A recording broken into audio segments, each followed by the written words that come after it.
This is the practice test, problem number 1. So we're just going to get some stuff from the user. We're going to do a little computation, then we're going to output it using an F string.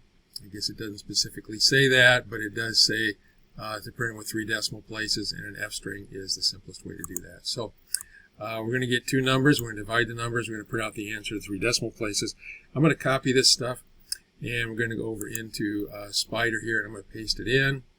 And I got my cursor in the wrong place. Let's paste it in there.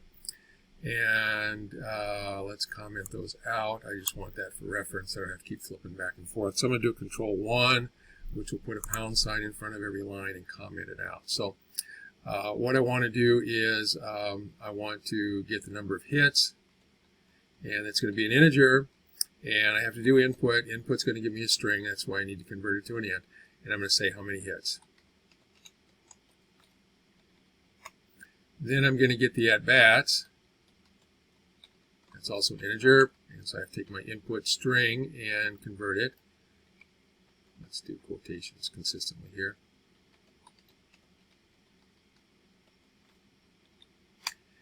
Then I'm going to compute the batting average. I'm just going to call that AVG equals hits divided by at-bats. Then I'm going to print using an F string. And all I want is just to print out batting average is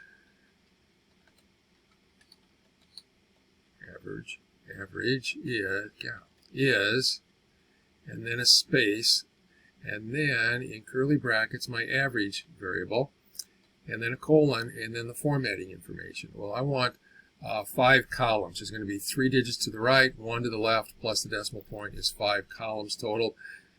So 5.3. 5 columns wide, 3 digits to the right of the decimal point, and then an F, and then close the curly bracket. And I don't know if I didn't put a period on the end of that. So I think we're good to go. Let's go ahead and run that. I got to get rid of this junk over here if I can. Okay, that's a snare. I pasted the wrong stuff in there, so I'm going to raise this up a little bit here if I can. Let's get the mouse. There we go. Okay, so now let's go ahead and run. And it says how many hits. I'm going to do 100 hits, or 200 hits, and I'm going to do, let me see. I want to have a 400 batting average, so let's do 500 at-bats. It should come back and give me a 400 batting average. So that's all there was to that one, and we're going to stop there. We'll do each one of these problems in a separate video.